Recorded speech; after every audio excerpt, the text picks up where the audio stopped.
विद्युत धारा। तो विद्युत धारा में सबसे पहले हम लोग आवेश जानेंगे कि आवेश क्या होता है,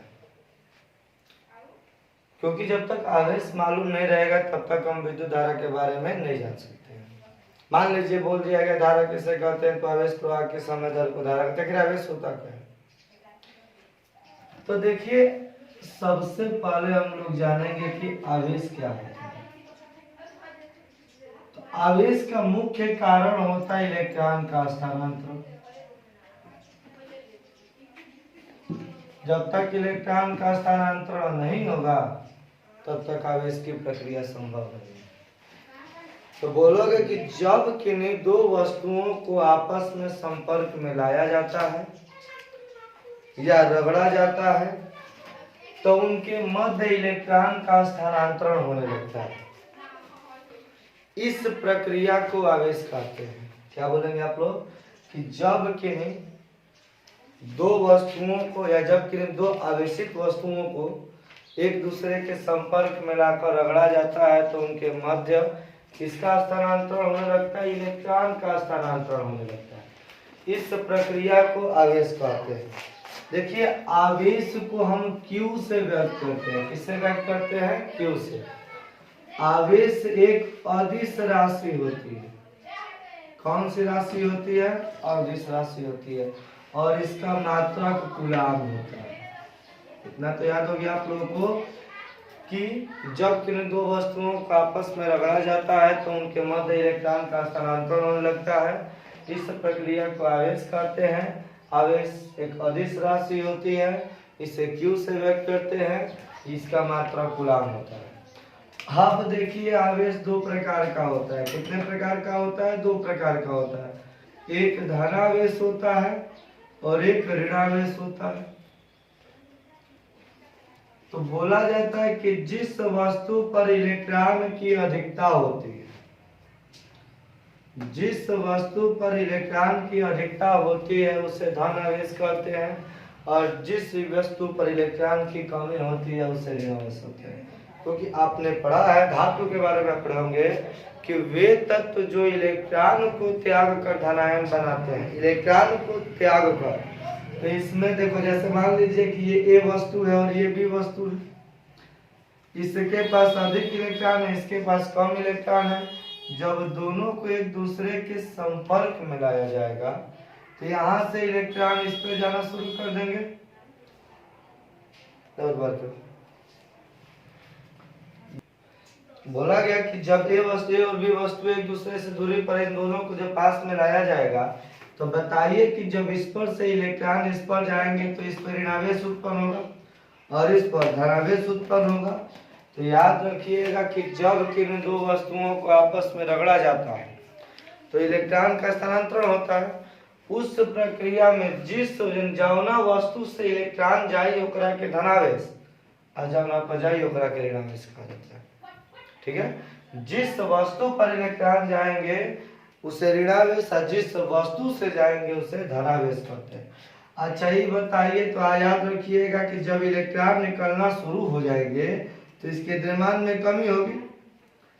तो आवेश की प्रक्रिया में धनावेश में द्रव्यमान में कमी होती है और ऋणावेश के द्रव्यमान में वृद्धि होती है। इतना कोई दिक्कत है किसी को? अब हम लोग पढ़ेंगे आवेश का गुण। आवेश का गुण देखा जाए तो आवेश का गुण दो प्रकार से होता है। कितने प्रकार का होता है? दो प्रकार का। आवेश का गुण, आवेश के गुण में बोला जाता है कि आवेश के मुख्यतः दो गुण होते हैं। पहला बोलोगे, देखो आवेश दो प्रकार के, प्लस पॉजिटिव और नेगेटिव चार्ज। तो जब समान आवेश रहेगा तो बोलोगे कि समान आवेश एक दूसरे को प्रतिकर्षित करते हैं। समान आवेश एक दूसरे को प्रतिकर्षित करते हैं और विपरीत आवेश एक दूसरे को आकर्षित करते हैं। समान आवेश एक दूसरे को प्रतिकर्षित करते हैं और विपरीत आवेश एक दूसरे को आकर्षित करते हैं। इतना समझ में आ गया आप लोगों को? अब इसके बाद इतना ही हम लोगों को पढ़ना था। हाँ देखिए, जहां मुक्त इलेक्ट्रॉन उत्पन्न हो जाए, याद रखिए जहां मुक्त इलेक्ट्रॉन उत्पन्न होता है दो चीज जरूरी होता है, कलर और करंट। जहाँ दो चीज उत्पन्न हो जाए, वहाँ दो चीज मतलब जहाँ मुक्त इलेक्ट्रॉन उत्पन्न हो जाए वहाँ कलर और करंट दोनों होता है। ठीक है। अब उसके बाद देखिए हम लोग पढ़ेंगे विद्युत धारा। यहाँ से आपका कोर्स स्टार्ट हुआ। विद्युत धारा किसे कहते हैं? तो होता है आवेश बटा समय। आवेश बटा समय। तो बोलोगे कि आवेश तथा समय के अनुपात को धारा कहते हैं। पहला परिभाषा बाटा रहे का अनुपात बतैले बानी। तो आवेश तथा समय, आवेश तथा समय के अनुपात को विद्युत धारा कहते हैं। नहीं तो डायरेक्ट आप लोग पढ़ेंगे कि आवेश प्रवाह की समय दर को धारा कहते हैं। आवेश प्रवाह की समय दर को, आवेश प्रवाह की समय दर को विद्युत धारा कहते हैं। आवेश प्रवाह की समय दर को विद्युत धारा कहते हैं। इसे I से व्यक्त करते हैं, I बराबर Q बटा T। I बराबर Q बटा T। कोई दिक्कत है किसी को? I बराबर Q बटा T। उसके बाद हम लोग देखेंगे, देखिए यहाँ पर यह कौन सी मतलब ये इसका मात्रक बनाइए। इसका बनावटी मात्रक, आवेश का मात्रक कूलाम होता है जिसे C से व्यक्त करते हैं। देखिए बताएं, आवेश का मात्रक कूलाम होता है, समय का मात्रक सेकंड होता है। तो धारा का बनावटी मात्रक बनाया जाए तो कूलाम प्रति सेकंड। धारा का एसआई मात्रक याद रखिएगा, एसआई यूनिट होता है एम्पियर। धारा के एसआई यूनिट क्या होता है? एम्पियर। धारा कौन सी राशि होती है? अदिश राशि होती है। कारण है, आप सुन लीजिए, ये बहुत इंपॉर्टेंट है। कॉम्पिटिटिव एग्जाम में ज्यादा पूछा जाएगा कि धारा कौन सी राशि होती है। तो धारा अदिश राशि होती है क्योंकि यह वेक्टर के नियम का पालन नहीं करती है। यह वेक्टर के नियम का पालन नहीं करती है। जबकि देखो धारा हमेशा प्लस से लेकर माइनस की ओर रहेगी। धारा का प्रवाह हमेशा प्लस की ओर से लेकर माइनस की ओर होता है। धारा का प्रवाह हमेशा धन दिशा से मतलब प्लस से लेकर माइनस की ओर। याद रहेगा, धारा का प्रवाह कहाँ होता है? प्लस से माइनस की ओर। और धारा के विपरीत दिशा में, धारा के विपरीत दिशा में याद रखिएगा नोट में कि धारा के विपरीत दिशा में इलेक्ट्रॉन गति करते हैं। धारा बताओ प्लस से माइनस, तो इलेक्ट्रॉन माइनस से। ठीक है। धारा का प्रवाह हमेशा प्लस से माइनस की ओर होता है और इसका प्रवाह इसके विपरीत दिशा में कौन गति करता है? मुक्त इलेक्ट्रॉन। यदि धारा प्लस से माइनस बह रही है तो इलेक्ट्रॉन माइनस से प्लस की ओर बहेगा। इतना कोई दिक्कत किसी को? तो धारा के बारे में दोबारा से पढ़ लीजिए, उसके बाद आगे चल रहे। धारा क्या बोलोगे कि आवेश प्रवाह की समय दर को धारा कहते हैं। इसका एसआई मात्रक एम्पियर होता है। यह एक अदिश राशि होती है। इसका प्रवाह हमेशा प्लस से माइनस की ओर होता है और धारा के विपरीत दिशा में मुक्त इलेक्ट्रॉन चलते हैं। देखिए धारा को मापने वाला यंत्र क्या होता है? मापने वाला यंत्र एमीटर है या कहीं अमीटर लिखा है?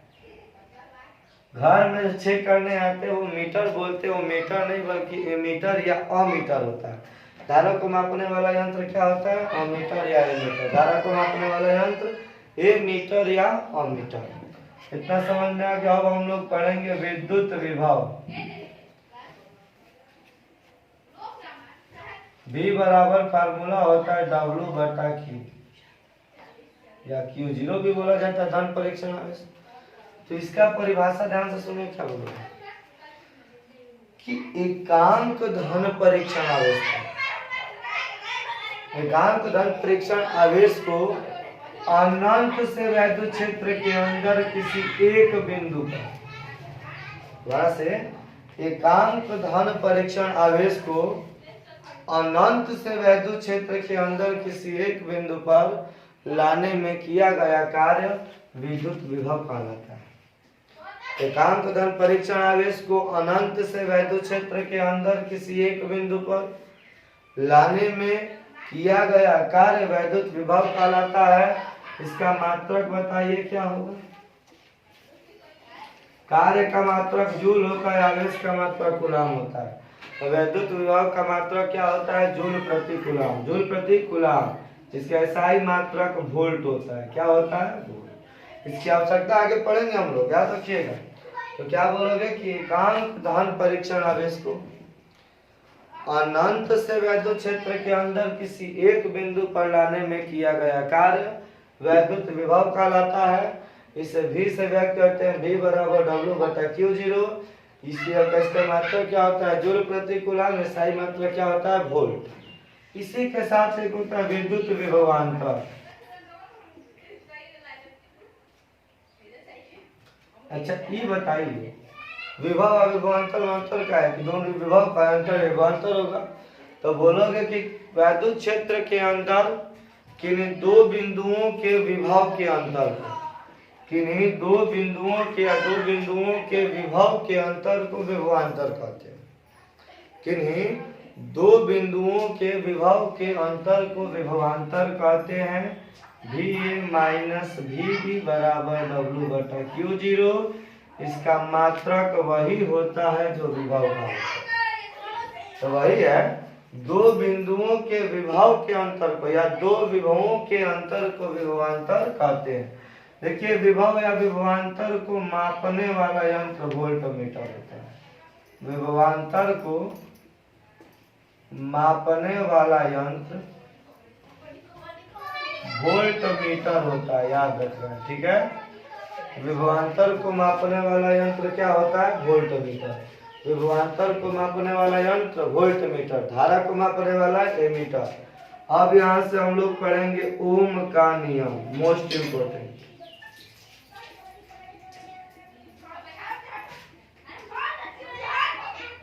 देखिए, इसमें बोला गया कि इस नियम के अनुसार यदि किसी चालक की भौतिक अवस्था को न बदला जाए, यदि किसी चालक की, इंपोर्टेंट है पेपर के लिए, इस नियम के अनुसार यदि किसी चालक की भौतिक अवस्था को न बदला जाए तो चालक के सिरों के बीच का विभवांतर, चालक के सिरों के बीच का विभवांतर बहने वाली धारा के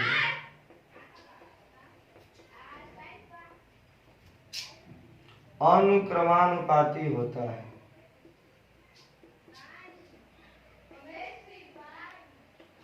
ठीक, क्या बोलोगे कि यदि इस नियम के अनुसार, देखिए भौतिक अवस्था का मतलब ताप दाब को स्थिर कर दिया जाए। ताप दाब आयतन को स्थिर नहीं करेंगे तो यहाँ ओम का नियम का पालन नहीं होगा, सीमा याद रखिएगा। क्या बोलोगे कि इस नियम के अनुसार यदि किसी चालक की भौतिक अवस्था को न बदला जाए तो चालक के सिरों के बीच का विभवांतर भी बहने वाली धारा के अनुक्रमानुपाती होता है, अर्थात भी समानुपाती आई। अब देखिए, समानुपाती चिन्ह को हटाओगे तो मिलेगा R × I, जहाँ R एक नियतांक होता है,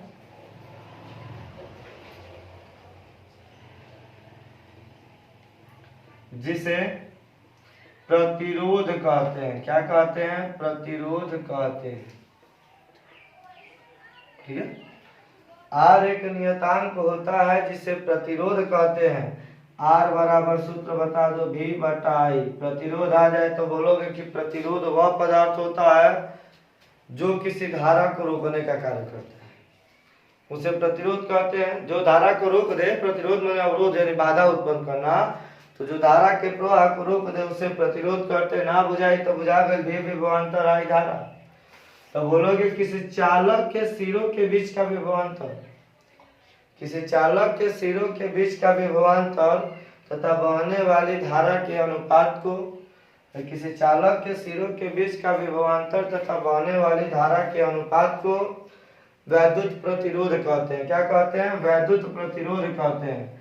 चालक के सिरों के बीच का विभवांतर तथा बहने वाली धारा के अनुपात को वैद्युत प्रतिरोध कहते हैं। मात्रक, अगर बनावटी मात्रक बनाओ तो क्या होगा? विभव का मात्रक वोल्ट, धारा का मात्रक एम्पियर, तब वोल्ट प्रति एम्पियर, या इसका मात्रक होता है ओम। क्या होता है इसका मात्रक? ओम। ये ग्रीक भाषा से लिया गया है। इसका संकेत ओम ये होता है। ठीक है, अब देखिए कहीं दिक्कत है किसी को? क्या बोलोगे कि चालक के सिरों के बीच का विभवांतर तथा बहने वाली धारा के अनुपात को क्या बोलते हैं? प्रतिरोध कहते हैं। इसका मात्रक ओम होता है। क्या होता है? प्रतिरोध का मात्रक का होला ओम। न्यूमेरिकल के लिए बहुत ज्यादा लागू होगा, न्यूमेरिकल भी कराया जाएगा आप लोगों को। इसका मात्रक ओम होता है। अब देखिए एक आता है वैद्युत चालकता। वैद्युत चालकता इक्वल टू 1/R। तो बोलोगे कि वैद्युत आर प्रतिरोध है, आर प्रतिरोध है ना, तो क्या बोलोगे कि वैद्युत प्रतिरोध के व्युत्क्रम को उल्टा बा, वैद्युत प्रतिरोध के व्युत्क्रम को वैद्युत चालकता कहते हैं। वैद्युत प्रतिरोध का उल्टा, वैद्युत प्रतिरोध के व्युत्क्रम को वैद्युत चालकता कहते हैं। बोल दिया जाए प्रतिरोध बढ़ जाए तो चालकता का मान बढ़ जाएगा, प्रतिरोध घटा दिया जाए तो चालकता का मान बढ़ जाएगा। याद रखना, वैद्युत प्रतिरोध के व्युत्क्रम यानी उल्टा को वैद्युत चालकता कहते हैं। अच्छा ये बताओ प्रतिरोध का मात्रक ओम, तो ऊपर जाएगा तो ओम इनवर्स होगा ना, या ओम का उल्टा लिखोगे तो महो होता है। क्या होता है इसका एक मात्रक? महो। तो चालकता का ऐसा ही मात्रक महो या ओम इनवर्स, वैद्युत प्रतिरोध का मात्रक वोल्ट प्रति एम्पियर या ओम। देखिए क्वेश्चन जैसे आता है हर एक जगह आता है कि एक कूलाम आवेश में, एक कूलाम आवेश में कितने इलेक्ट्रॉन होते हैं? एक कूलाम आवेश में कितने इलेक्ट्रॉन होते हैं याद रखना है। यहां से बताएंगे कि 1 एम्पियर में 1 सेकंड में, 1 एम्पियर में 1 सेकंड में कितने इलेक्ट्रॉन बहते हैं, है ना। तो देखिए हम याद रखिएगा क्वांटमीकरण सिद्धांत नहीं बताए हैं। याद रखिएगा कि आवेश का क्वांटमीकरण सिद्धांत क्या होता है? Q बराबर है ना E, Q बराबर है ना E। कूलाम माने आवेश का मान दिया है। अच्छा ये बताओ कितना माने n का मान? तो याद रखिएगा कि Q बराबर 1 हो गया, n का मान निकालना। इलेक्ट्रॉन का आवेश बताओ 1.6 × 10 के घात -19 कूलम। n बराबर क्या हो जाएगा? 1/1.6 × 10 के घात -19। n इक्वल टू 1/1.6 और ऊपर जाएगा तो 10 के घात 19 हो गया। भाग कर दोगे तो 0.625 × 10 के घात 19। तो दशमलव के 2 अंक ले जाओगे तो 6.25 × 10 के घात 18 इलेक्ट्रॉन। एक कूलाम आवेश में एक कूलाम आवेश में कितने इलेक्ट्रॉन होते हैं? 6.25 × 10 के घात 18 इलेक्ट्रॉन। 6.25 × 10 के घात 18 इलेक्ट्रॉन। अब देखिए 1 सेकंड में 1 एम्पियर में, 1 सेकंड में 1 एम्पियर में इतने इलेक्ट्रॉन ही बहते हैं। सिद्ध भी किया जा सकता है कि 1 सेकंड में, याद रखिएगा 1 सेकंड में 1 एम्पियर में 6.25 × 10 के घात 18 इलेक्ट्रॉन प्रवाहित होते हैं। यही कारण है, ये इतने तीव्रता गति से प्रवाहित होते हैं कि मान लीजिए कि पावर हाउस पे जैसे इलेक्ट्रॉन मतलब जैसे ही लाइट दी जाती है तो आपने देखा होगा कि तुरंत आपके घर में लाइट आती है। क्योंकि अब समझ जाओ कि 1 सेकंड में इतना इलेक्ट्रॉन प्रवाहित हो रहा है, इसका मतलब बहुत ज्यादा है। तो कहीं दिक्कत है किसी को? 1 सेकंड में 1 एम्पियर में 6.25 × 10 के घात 18 इलेक्ट्रॉन होते हैं। फिर देखिए वोल्टेज को मतलब धारा को ढकेलता कौन है? पीछे से धक्का कौन देता है? वोल्ट।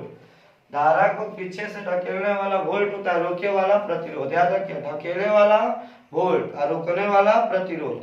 ठीक है, अब देखिए हम लोग पढ़ेंगे प्रतिरोधों का संयोजन। केवल बता दे रहे हैं कि कौन कौन सा होता है, इसके बाद अगले वीडियो में इसको पढ़ा जाएगा। प्रतिरोधों का संयोजन 2 प्रकार से होता है। प्रतिरोधों का संयोजन 2 प्रकार से होता है। एक श्रेणी क्रम प्रतिरोध, श्रेणी क्रम प्रतिरोध का संयोजन, इसको अधिकतम प्रतिरोध का संयोजन भी बोला जाता है। और ये होता है समांतर क्रम प्रतिरोध का संयोजन। समांतर क्रम प्रतिरोध का संयोजन, समांतर क्रम प्रतिरोध का संयोजन। दूसरा नाम इसका होता है पार्श्व क्रम प्रतिरोध का संयोजन। ठीक है, समाश्रेणी क्रम के लिए हम कल अगले वीडियो में फार्मूला प्रूफ करेंगे R equal to R1 plus R2 plus R3, और इसके लिए फार्मूला प्रूफ किया जाएगा 1/R equal to 1/R1 plus 1/R2 plus 1/R3। और लॉन्ग क्वेश्चन जितना विद्युत में से आएगा तो इसी पे आएगा, न्यूमेरिकल दे दें या प्रूफ करने के लिए दिया जाता है। ठीक है।